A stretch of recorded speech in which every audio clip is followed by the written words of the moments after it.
So hello, what's up mga idol? Ayan, welcome ulit sa panibagong video. And for today's video, ayan, pag-uusapan natin ang Vivo Y11D. Ano nga muna ba ang mga pros and cons netong entry-level smartphone na to ni Vivo? Tara, pag-usapan natin. Idol, for today's video, ayan, pag-uusapan nga natin itong Vivo Y11D. So pagpasensya nyo na dito tayo ngayon sa kotse kasi yun nga ano kasi tayo, parating alis tayo na alis, hindi na tayo nakakapag-vlog na mabuti. Kaya yun, dito ngayon tayo mag-vlog sa kotse ngayon is maraming nagde-decide din bumili ng Vivo Y11D, especially ngayon ay sobrang mura niya na lang sa online. Ang SRP nito mga idol, usually for the 4GB 128 is 10,000 pesos. And then 4GB 256 is 12,000 pesos. As you can see, medyo mataas yung presyo niya. Pero dito sa online mga idol, ito i-check natin siya as of ngayon, July 15. Ayun, lalo-lalo na payday ngayon mga idol. Kaya grab your chance now. Makuha itong Vivo Y11D ng napakagandang presyo lang. So biruin mo mga idol, pwede nyo na lang makuha ang Vivo Y11D at a price na 7,000 to 8,000 pesos from its SRP na 10,000 pesos, 7 to 8,000 pesos siya. At syempre dito nyo lang makukuha yan ng napakagandang deal sa atin sa online. So tap mo yung video, ayan, view products dito. May shopping button dito, mura at bagsak presyo lang makukuha itong Vivo Y11D. And dito sa ating video sa baba, ayan, may link dyan. Again, diyan ko kayo pinupursue kumuha ng Vivo Y11D dahil meron pong special voucher na naghihintay sa inyo. Exclusive lang po yung discount voucher na yan sa ating video. So, up to 1 to 2,000 pesos of additional discount voucher po yan. So, sayang naman yung opportunity makuha ng napakagandang deal ang Vivo Y11D. So, syempre, tulad ng sinasabi rin natin sa ibang video natin, wala pong perfect na smartphone. Lahat po ng smartphone ay may mga disadvantages. So, dito sa video natin is o-observe natin. Dito sa video natin i-analyze natin lahat ng pros and lahat ng cons niya. Tingnan natin kung mas marami ba siyang advantages compare sa disadvantages or kung mas marami ba siyang disadvantages compare sa advantages. Okay? So, at least, di ba, malinawagan yung mga consumers natin kung talagang sulit na sulit nga ba talagang i-purchase ang Vivo Y11D. Uulitin ko, dito lang kayo bibili sa ating link dito sa video natin para makuha nyo ng napakagandang deal itong smartphone na to. Unahin muna natin is yung mga cons niya or yung mga disadvantages. Syempre, yung RAM. I know it's new normal. New normal na talaga ang 4GB of RAM, pero still still disadvantage pa rin ng 4GB of RAM, especially for this kind of price tag na 10,000 pesos. Pero yun, kung makuha nyo siya ng 7 to 8,000 pesos, medyo magandang deal. Kung isa kayong solid gamer, solid user, kumbaga when it comes sa mga task or talagang heavy user kayo sa smartphone, I think mabababa na talaga kayo sa 4GB of RAM. Although, meron po itong extended RAM na sinasabi nila. Pero quick reminder lang, the extended RAM is not big help yan when it comes sa gaming. Kaya magandang i-remind sa inyo yung extended RAM usually for multitasking lang naman yan. Parati natin kinukonsider when buying a smartphone is of course the physical RAM itself, which is yung 4GB of RAM. Pero the sad part then when it comes to top of the line is 4GB rin, di ba? 12,000 pesos, 12,000 pesos big no, medyo hindi na talaga sulit yon. Pero kung ayun, I think for the 4GB 256 pwede nyo rin siya makuha the possible price na 10,000 pesos. Pero medyo mababa talaga ang RAM nito. Medyo makunat si Vivo when it comes sa RAM mga idol. And yan yung isang disadvantage niya na napansin ko naman. Ulitin ko, it's new normal na ang 4GB of RAM, pero hindi dapat natin nino-normalize yan kasi marami na silang hinugot na na specification Marami na silang hinugot na specification to cost cut doon sa RAM surge ng price, di ba? And mamaya tatalakayin din natin yan. Big disadvantage ng Vivo Y11D is of course the screen resolution. 720p resolution for a price tag na 10,000 pesos, definitely medyo na talaga, nakaka-disappoint. Usually dapat Full HD Plus talaga ang acceptable when it comes sa ganitong mga resolution. Yung 720p acceptable yan for the price tag na below 6,000 pesos. So yung expect nyo when it comes sa screen ng Vivo Y11D, pang budget smartphone siya. Pero ulitin ko, pag nakuha nyo siya ng 7,000 sagaran, medyo, ayun, gumaganda naman na yung kanyang range when it comes sa resolution doon sa sulit na segment niya, kumbaga. Pero ulitin ko, pag nakuha nyo siya ng SRP, definitely huge disadvantage. Pang nakakalungkot na part sa Vivo Y11D is of course, naka pa rin siya, naka-notch display. di ba?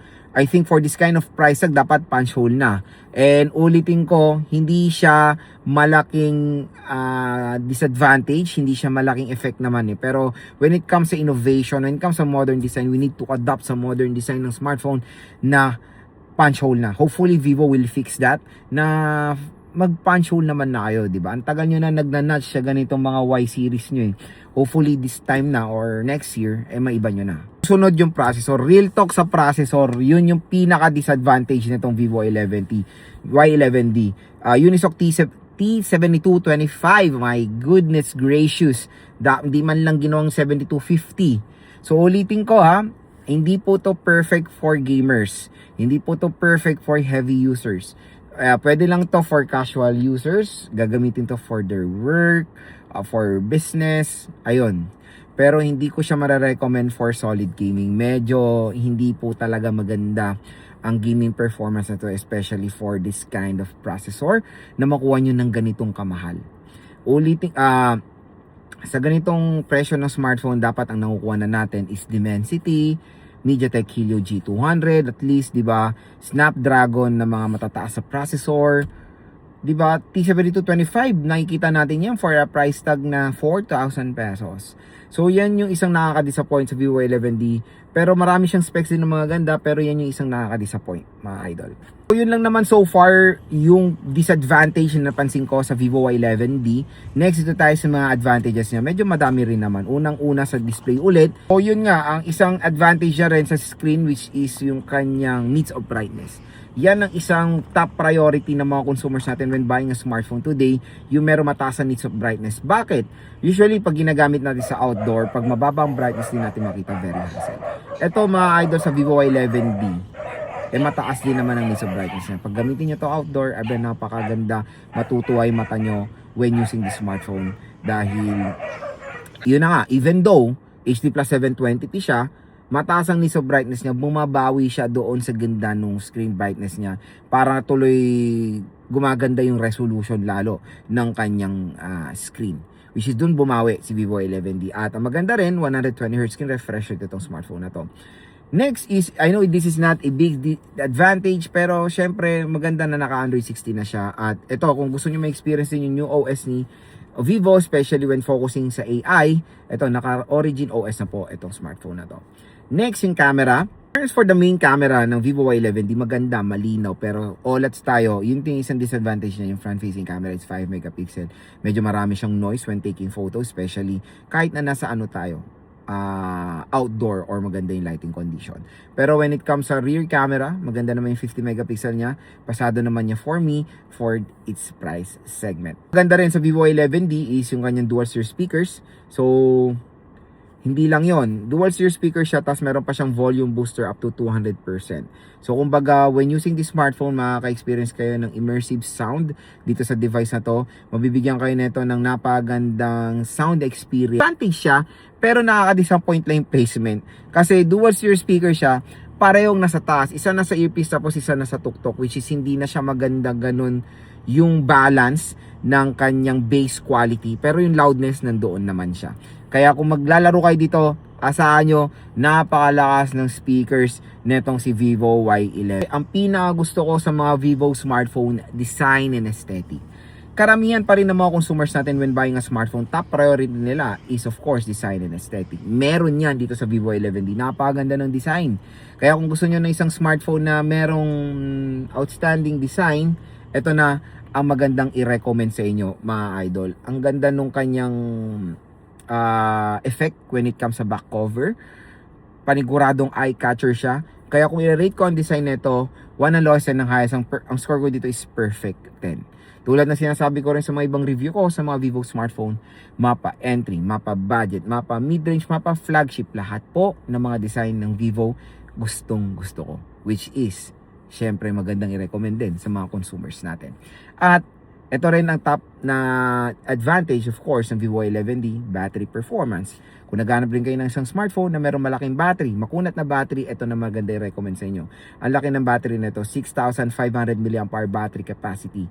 So matagal din siya malobat, napakakunat, hindi lang yung isa pang advantage niya, charging rate. Napakataas ng charging rate, 44 watt fast charging rate. So yung 6,500 mAh battery capacity in 1 hour, 1 hour 30 minutes, full charge na agad yan dito sa smartphone na to. Matagal na nga siya malobat, convenient pa mag-charge. Ganon kaganda ang terno, of course. Yun ang maganda talagang tineterno ng mga brand. Malaking battery, mabilis din mag-charge. Mataas din ang kanyang protection. When it comes sa IP rating, it is protected na IP65, water and dust resistant, compared sa mga iba, which is IP64. So again, hindi pa rin to pwede masubmerge sa water. It's a big no-no mga idol. Pwede lang to, yun, for navigating yan, umulan, ilagay nyo sa motor nyo, valid, hindi nyo nalagyan ng plastic, then may mga ganyan siyang protection, okay? So yun mga idol, yung advantages and disadvantages ng Vivo Y11B. As based on my observation, marami rin naman siyang advantages compared sa disadvantages. Pero ito, real talk, medyo ito yung pinaka-importante. Yung isang pinaka-disadvantage niya, nangingibabaw talaga, which is yung processor. Kaya kung makuha nyo to ng SRP, definitely hindi po siya sulit.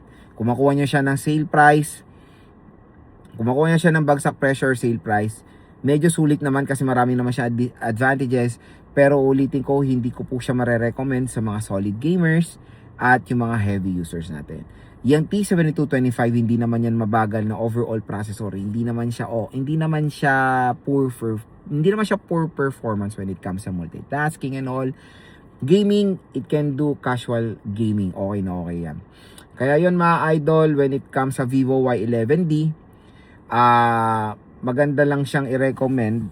Maganda siyang i-recommend mga idol sa mga consumers na ayan, naghahanap ng isang smartphone na merong solid battery at napakaganda. Na merong solid battery, sobrang tagal malobat, magandang design, malakas din ng speakers at very clean yung UI ng Origin OS. Okay? So yun mga idol, kaya ulitin ko, dito lang kayo bumili sa ating link para makuha nyo ng sobrang sulit etong si Vivo Y11D.